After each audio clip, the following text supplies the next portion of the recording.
இந்த காலை வேளையிலும் கூட தெய்வ சமூகத்திலே கூடி வரும்படியாக ஆண்டவர் தந்திருக்கிறதான இந்த நல்ல கிருபைகளுக்காக ஸ்லாக்கியத்துக்காக தேவனுக்கு நான் நன்றி செலுத்துகிறேன். இந்த நாளிலும் கூட சங்கீதங்களின் புத்தகம் 126 சங்கீதமும் 127 சங்கீதத்தையும் நாம் தியானிக்கலாம்.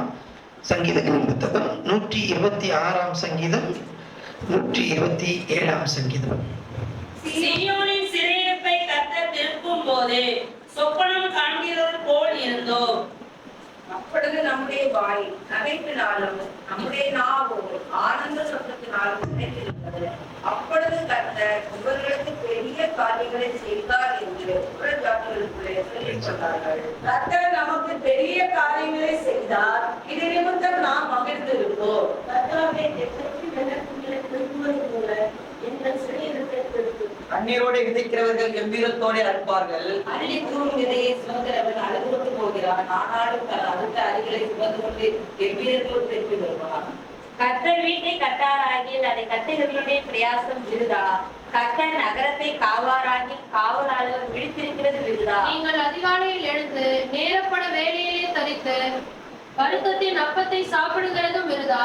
அவரே தமக்கு பிரியமானவனுக்கு நித்திரை அளிக்கிறார். பிள்ளைகள் கர்த்தரால் வரும் சுதந்திரம், கர்ப்பத்தின் கனி அவரால் கிடைக்கும் பலன்.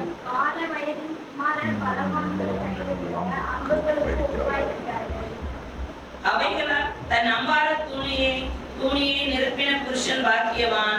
அவர்கள் நாணம் அடையாமல் ஒளிவுமுக வாசலில் சத்துருக்களோடு பேசுவார்கள். தேவனுக்கு மகிமை உண்டாவதாக.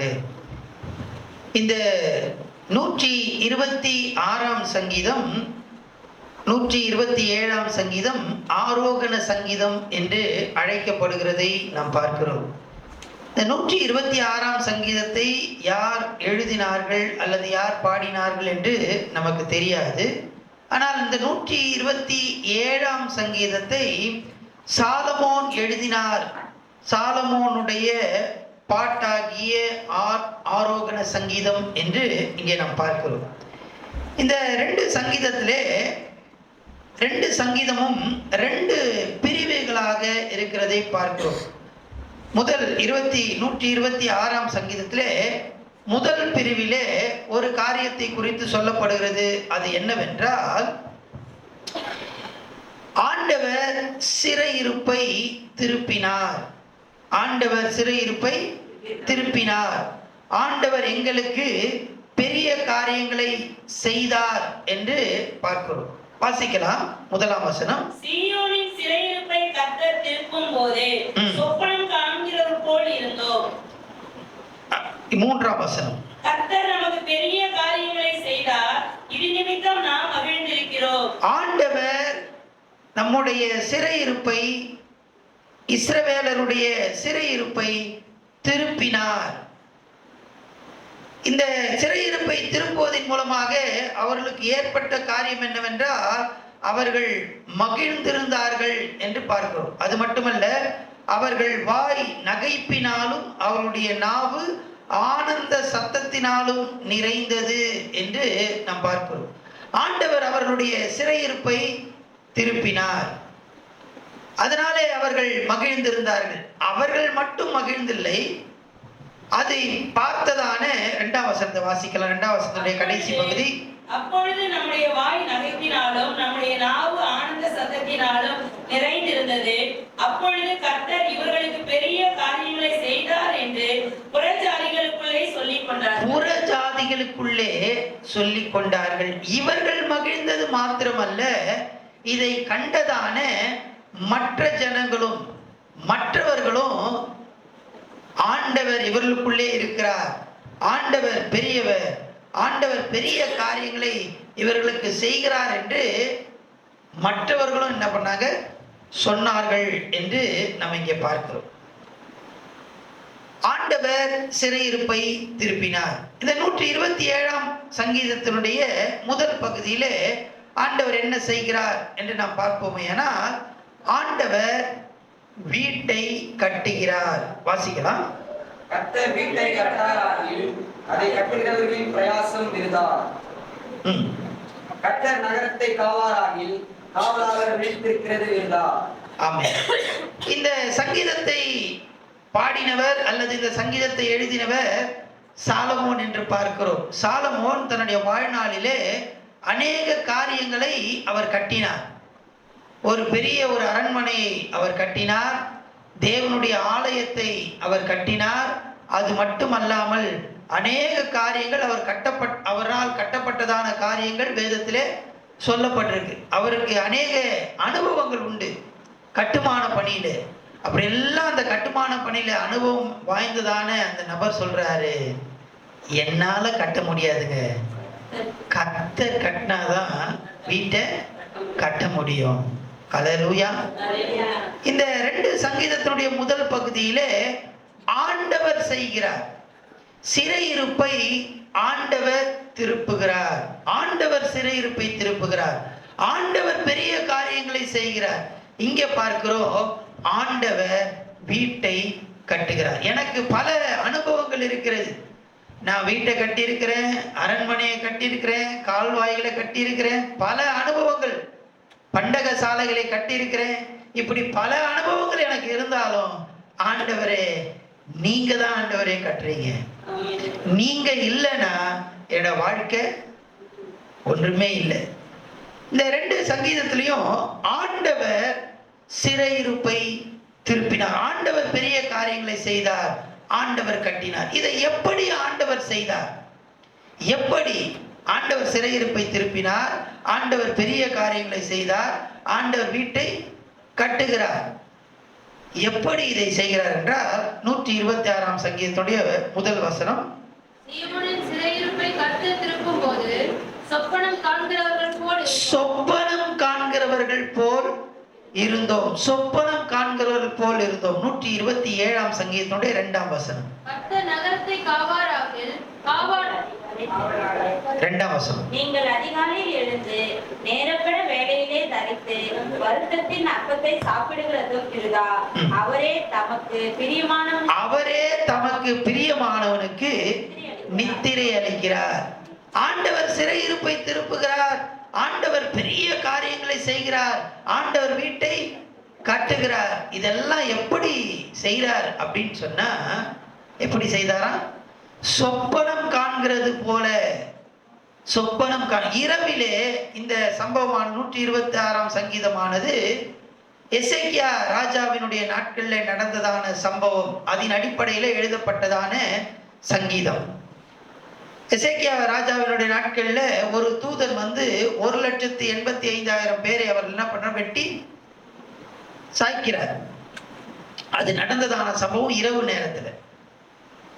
இங்கே சொப்பனம் காண்கிறது போல இருந்தோம் என்று சங்கீதக்காரன் சொல்லுகிறதை நாம் பார்க்கிறோம். இரவு நேரத்தில் ஆண்டவர் செயல்படுகிறார்.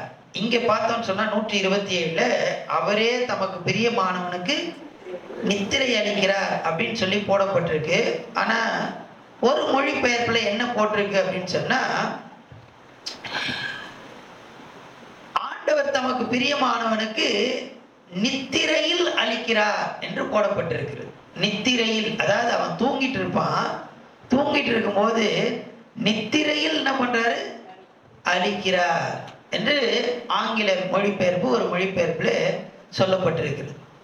ஆண்டவர் நாம் தூங்குகிறதான நேரத்துல அவர் தூங்காமலும் உறங்காமலும் இருந்து நமக்காக கிரியை செய்கிற தேவனாயிருக்கிறார். ஹல்லேலூயா, ஹல்லேலூயா. நம்ம தூங்கலாம், நம்ம உறங்கலாம், ஆனா ஆண்டவர் நமக்காக நம்முடைய சிறையிருப்பை மாற்றுகிறார். நமக்காக பெரிய காரியங்களை செய்கிறார்.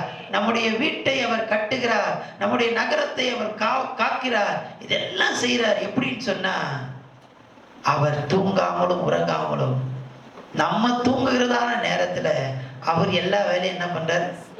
செய்து முடிக்கிறார். ஹல்லேலூயா, ஹல்லேலூயா. தேவனுக்கு மகிமை உண்டாவதாக.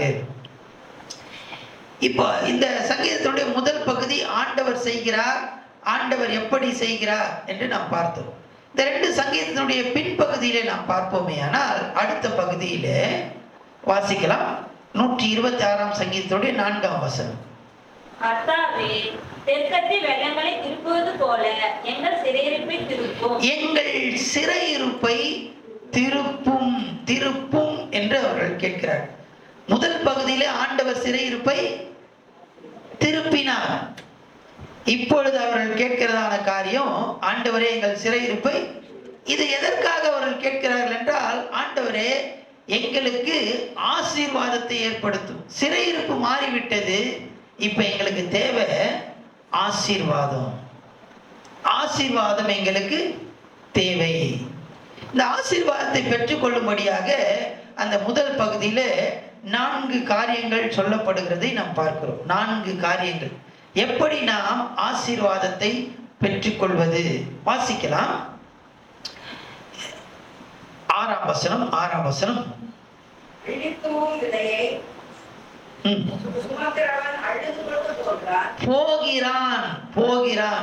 முதல்ல இந்த ஆசீர்வாதத்தை நாம் பெற்றுக்கொள்ள வேண்டும் என்றால் போக வேண்டும். போய் என்ன செய்ய வேண்டும்? அடுத்தது 5ஆம் வசனம். 5ஆம் வசனம். கண்ணீர் சிந்த வேண்டும். கண்ணீர். முதலாவதாக போக வேண்டும், இரண்டாவதாக கண்ணீர் சிந்த வேண்டும். இது எதை குறித்து சொல்லுகிறது என்றால் அறுவடையை குறித்து சொல்லுகிறதாய் பார்க்கிறோம். அறுவடை.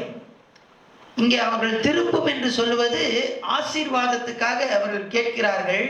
அந்த ஆசீர்வாதம், அந்த அறுவடையின் ஆசீர்வாதத்தை இங்கே நாம் பார்க்கிறோம். அறுவடையின் ஆசீர்வாதம் வேண்டும் என்றால் முதலில் நாம் செய்ய வேண்டியது போக வேண்டும்.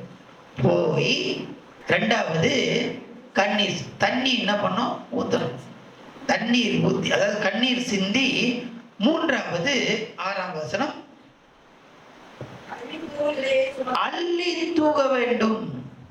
விதைகளை விதைக்க வேண்டும். விதைகளை விதைக்க வேண்டும். இந்த 3 காரியத்தையும் செய்யும் போது ஆண்டவர் விளைய செய்கிற தேவனாயிருக்கிறார். அல்லேலூயா, அல்லேலூயா. முதல்ல நம்ம போய், இரண்டாவது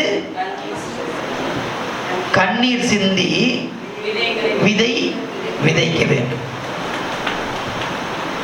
இந்த 3 காரியங்களை நாம் செய்யும் போது கடைசியில் நமக்கு வருவது என்னவென்றால் அறுவடை அல்லது ஆசீர்வாதம். வாசிக்கலாம் 6ஆம் வசனம்.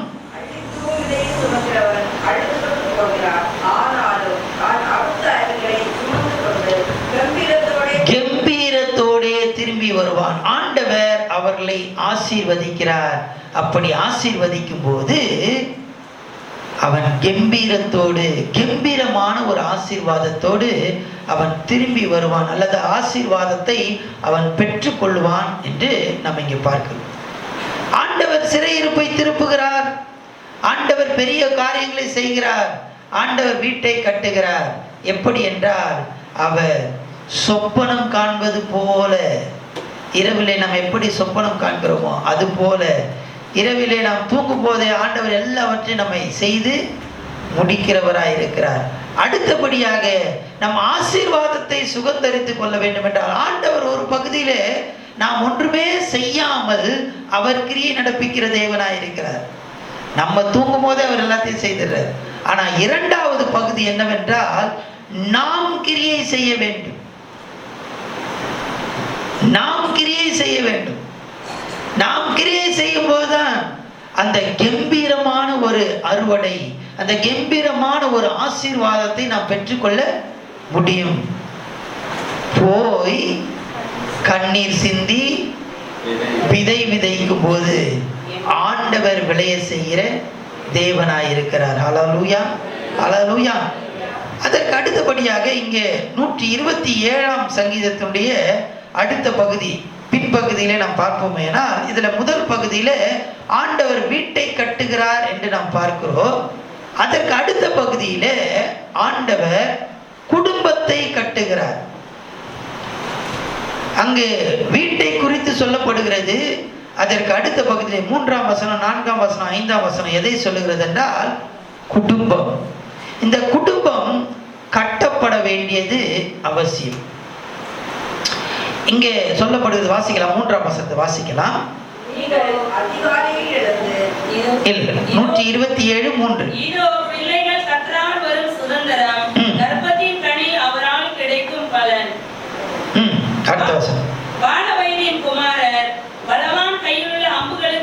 இருக்கிறார்கள். அவைகளால் தன் அம்பார துணியை நிரப்பின புருஷன் பாக்கியவான்.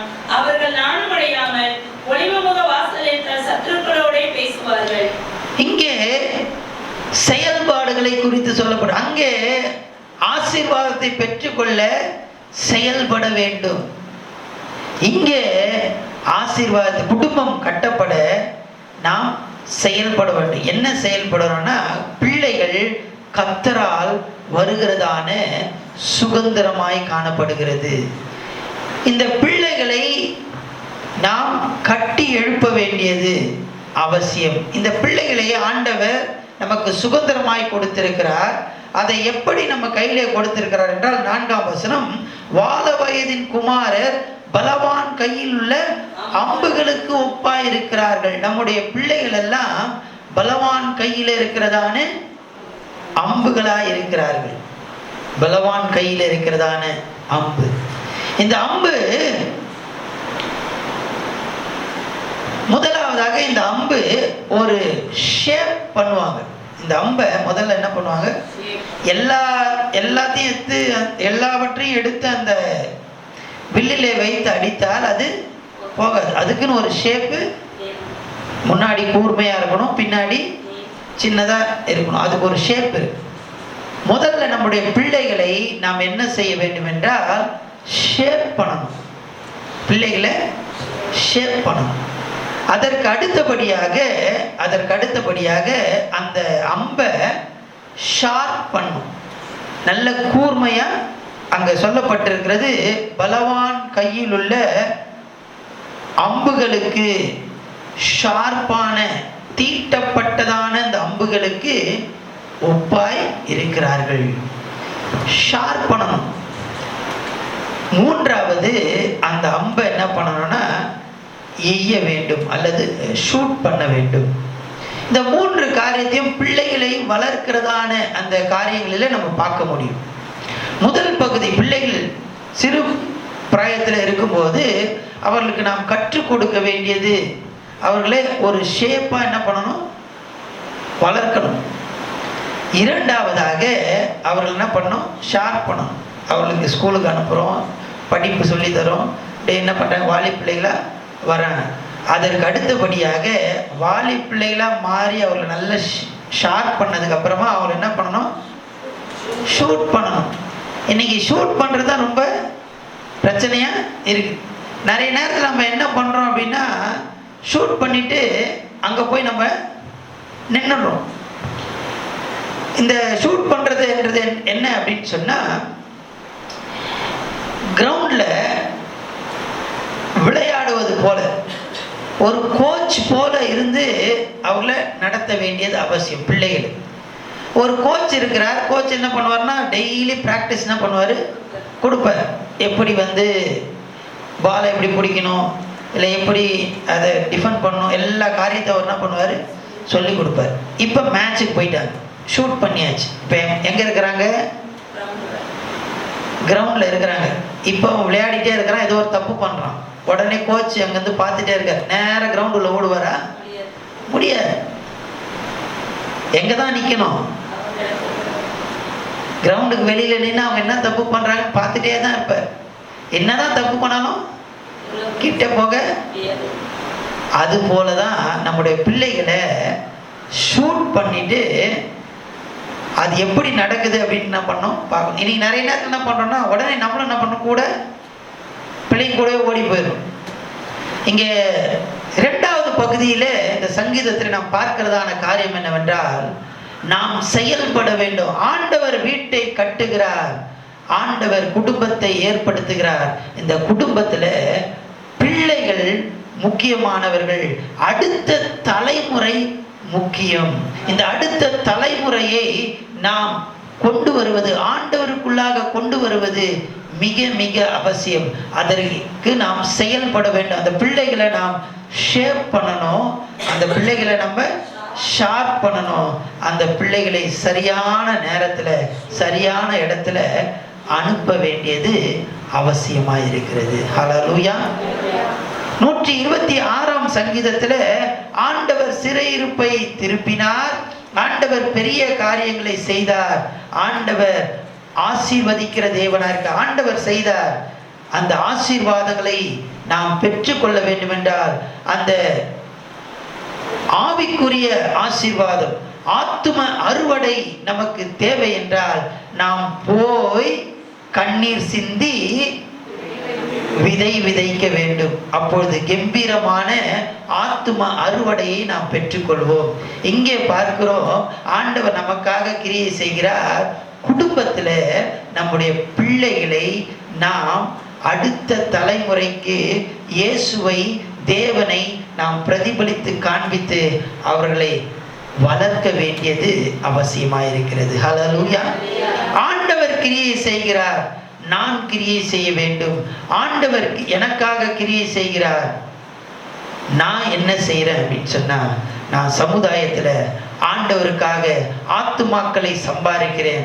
குடும்பத்துல ஆண்டவர் எனக்கு கொடுத்ததான பிள்ளைகளை இயேசுக்கென்று நான் வளர்க்கிறேன். ஹல்லேலூயா. சமுதாயத்துல இயேசுவை சொல்லுகிறேன், குடும்பத்துல பிள்ளைகளை இயேசுக்குள்ளாக வழி நடத்துகிறேன். ஹல்லேலூயா.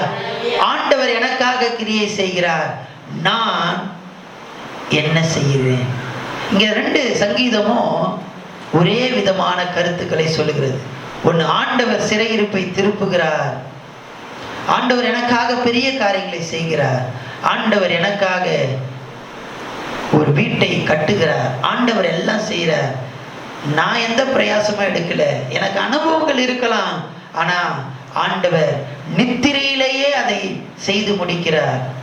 நான் என்ன செய்கிறேன்? ஆத்தும அறுவடைக்காக நான் என்ன செய்கிறேன்? குடும்பத்துல ஆண்டவர் எனக்கு கொடுத்ததான பிள்ளைகளுக்காக நான் என்ன செய்கிறேன்? கண்களை மூடி கர்த்தரை நோக்கி நாம் பார்க்கலாம்.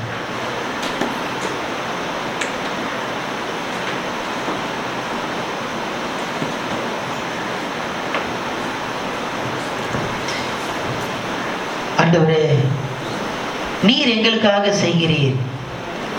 ஆண்டவரே, நீர் நாங்க தூங்கி கொண்டு இருக்கும் போதே நீர் கிரியை செய்கிற தேவனப்பா. நாங்க தூங்கி கொண்டு இருக்கும் போதே நீர் கிரியை செய்கிற தேவன்.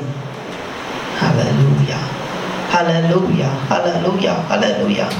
ஆண்டவரே, நாங்கள் கடந்து போய் கண்ணீர் சிந்தி, ஆண்டவரே, நாங்கள் விதை விதைத்து கம்பீரமாய் ஆண்டவரே ஆத்தும அறுவடையை காண கிருபை தாங்கப்பா.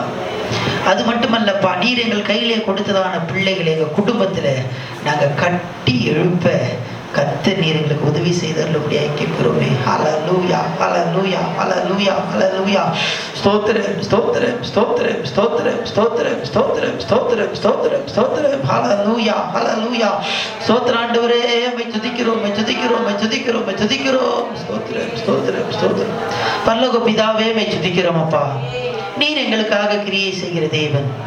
ஆண்டவரே, நாங்களும் நீர் எங்கள் கையிலே தந்ததான அந்த பொறுப்புகளை நாங்கள் உணர்ந்து ஆத்துமாக்களை ஆதாயம் பண்ண, குடும்பத்தில் எங்கள் பிள்ளைகளை நாங்கள் உருவாக்க கர்த்தர் நீர் எங்களுக்கு கிருபை பாராட்டும்படியாக கேட்கிறோம். தேவஜனத்தை ஆசீர்வதியும். இந்த நாளிலே அவர்கள் என்னென்ன காரியங்களை செய்ய வேண்டும் என்று திட்டமிட்டு இருக்கிறார்களோ அவர்களுடைய திட்டங்களிலே தேவ கரம் இருந்து அவங்களை வழி நடத்தும்படியாக கேட்கிறோம் அப்பா. ஸ்தோத்திரம் அப்பா. ஆண்டவரே, அவர்களுக்கு தேவையான ஞானத்தை தாங்கப்பா, பாதுகாப்பை தாங்க, அவருடைய வழி நடத்துதலை கர்த்தர் நீ கட்டளையிடும்படியாக கேட்கிறோம் அப்பா. ஸ்தோத்திரம் அப்பா. இந்த நாள் முழுவதும் உம்முடைய கிருபை அவர்கள் அனுபவிக்கத்தக்கதாக, ஆண்டவரே, அந்த தெய்வீக பிரசன்னத்தை அவர்கள் அனுபவிக்கத்தக்கதாக கர்த்தர் நீர் இவர்களை நடத்தும்படியாக ஸ்தோத்திரம் அப்பா. இவர்களை நாங்கள் ஆசீர்வதிக்கிறோம். ஹல்லேலூயா, ஹல்லேலூயா. தெய்வீக ஆசீர்வாதம், தெய்வீக கிருபை இவர்கள் மேலே தங்கும்படியாக கேட்கிறோம். எல்லா துதி கன மகிமை உமக்கே நாங்கள் செலுத்துகிறோம். இரட்சகர் மீட்பர் இயேசுவின் மூலம் ஜெபம் கேளும் பிதாவே. ஆமென், ஆமென், ஆமென். Praise the Lord, praise the Lord. God bless you.